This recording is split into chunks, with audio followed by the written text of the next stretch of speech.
We almost had a disaster on our hands for Season 9. Even though I was looking forward to a lot of the seasons, such as the balance changes like the Mesh Shield buff and the Winch nerf, or the new map, which feels like a good Kyoto to me both in size and design, amidst all of these things was one hidden bad change that really soured the mood for me. Now, I want to be clear, Embark did end up walking back this change actually very quickly, so this change is not going to happen anymore. But I've seen a lot of people online being very confused as to what the issue actually was, so allow me to give you a bit of an explanation. This change was regarding World Tour progression. When we got into the preview event for Season 9, we got this text here. Play any quick play game mode, cash out, or ranked cash out to earn World Tour points and claim rewards at the start of next season. The better you place in your matches, the more World Tour points you earn. Losses will not lower your World Tour points. You can gain the most points from cash out and ranked cash out. You can get a reward coin for every badge tier you reach, and from multi-bucks to badge themed weapons, use your reward coins to unlock limited edition weapons at the start of the next season. Your multi-bucks reward does not stack. So if this text was to be believed, it meant that quick play modes like Power Shift, Quick Cash, and TDM also contributed towards Emerald, which I don't particularly agree with, but it's not over. It also made it seem like ranked rewards would be earnable by playing any mode in the game, whether that be Power Shift, Quick Cash, or Cash Out. This seemed like a completely ridiculous change to me, and so I wanted to give them the benefit of the doubt.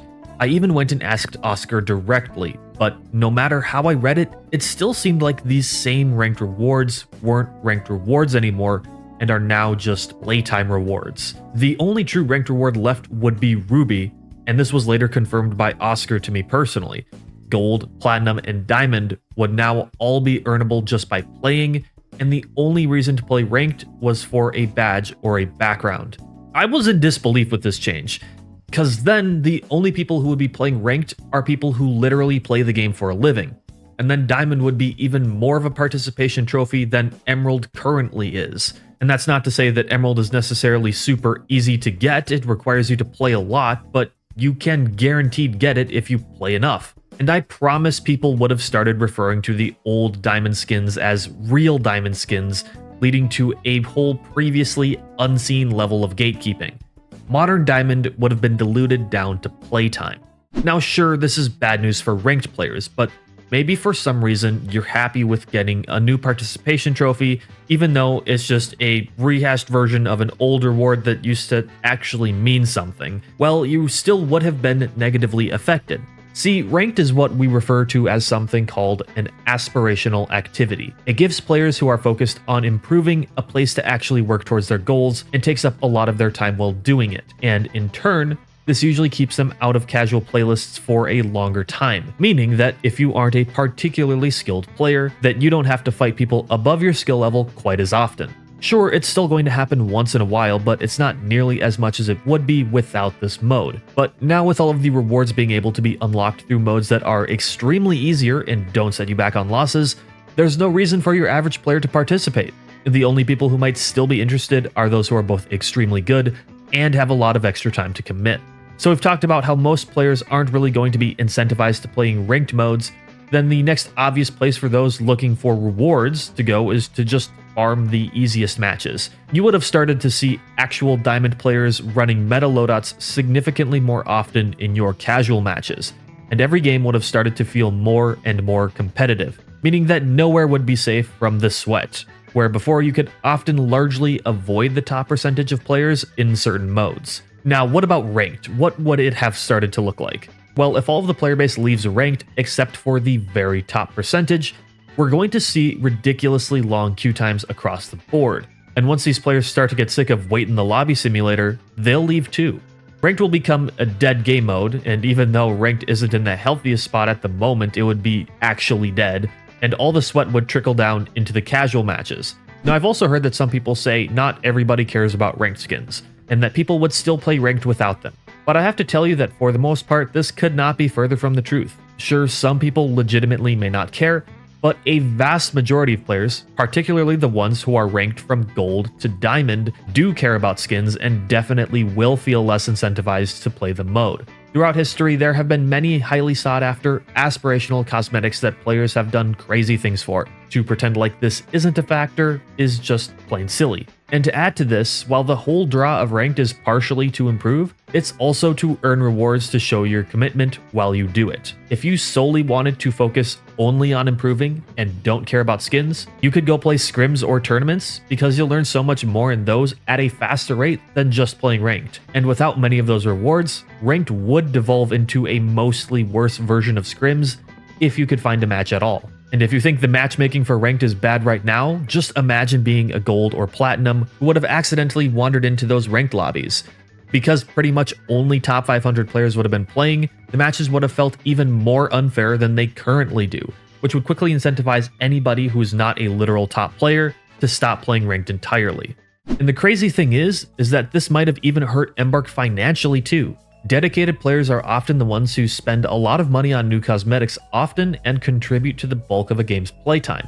And they're also the ones who often get the game seen by new people, even though they are a smaller percentage of the player base. So if the dedicated players feel that their time isn't being respected, they'll often find something else to do. And while some of them might not leave the game entirely, they'll definitely start playing it less, which means they'll spend less money on cosmetics, ultimately hurting both Embark's bottom line and the game's lifespan. But as you know, this was just a possible future, not what ended up happening, thankfully, because Embark walked back this change. I was really upset about this change initially and wanted to make a video as soon as possible talking about it, but I had already made my frustration pretty clear on a live stream and decided I'd give Embark some time in case they ended up not going through with this, which happened to be the case. Yesterday, we announced changes that would shift ranked weapon skins into the newly designed World Tour, and after hearing from you, it's pretty clear we missed the mark. These skins have history. Gold, platinum, diamond rewards, and ruby, of course, represent years of competition and pride. They signal mastery and dedication. Moving them into a general progression track weakened that legacy. Today, we're restoring them to ranked. Basically, what they ended up doing, as you can read here for yourself, is that they made all of the coins go to their respective ranks. So the whole reward system structure is almost the same as it was before, except that stickers and charms would stay in World Tour, and also the new token system would allow you to pick any cosmetic that you wanted to. They also explain here why they made the original change. They say, when we set out to design our updated progression systems for Season 9, we had two main goals. We wanted to be more respectful of players' time, and we wanted to ensure that they would feel rewarded regardless of how they chose to play the game. But they later go on to say that we underestimated how important these weapon skins are as the primary way ranked players show their skill. Unlike player cards, weapon skins are visible in first-person spectating and in key moments of play, which gives them a unique role in expressing prestige. We missed that impact. Player feedback helped us see it clearly. Season 9 goes live tomorrow with ranked rewards restored to their rightful place. Thank you for speaking up. Your feedback helped us to protect something important. We will continue refining these experiences so that World Tour stays rewarding and ranked stays meaningful. These changes are coming in hot and might not be present in the images and text in the launch build for Season 9. However, we're working right now to make sure they are reflected in the game as soon as possible from the finals team. Now let me just say that I am extremely happy with how Embark handled this. While the original decision still confuses me, the fact that they were able to make this change in just a day is pretty cool, while many game development decisions from other companies usually take weeks or months of bureaucracy to actually take place. I expected a change like this to happen next season if anything, not the next day. And while charms and stickers are still going to be in World Tour, it's much better than the alternative of ranked rewards being almost completely gutted and given away basically for free. If Embark wanted to make World Tour feel more rewarding, they should add different weapon skins with their own identity. Maybe an Onyx, Amethyst, or Sapphire skin set. These would all be better ways to give players unique new rewards for their playtime, while also making a clear distinction between what ranked is and what World Tour is. And because ranked rewards are more valuable now, because you can basically pick whatever skin you want to, I expect to see more people playing ranked in Season 9, which will also make the queue times and the skill-based matchmaking better, leading to fairer matches. But to wrap this all up, I'm just really happy that they ended up making this change, and I did want to explain what the big deal was to all of you.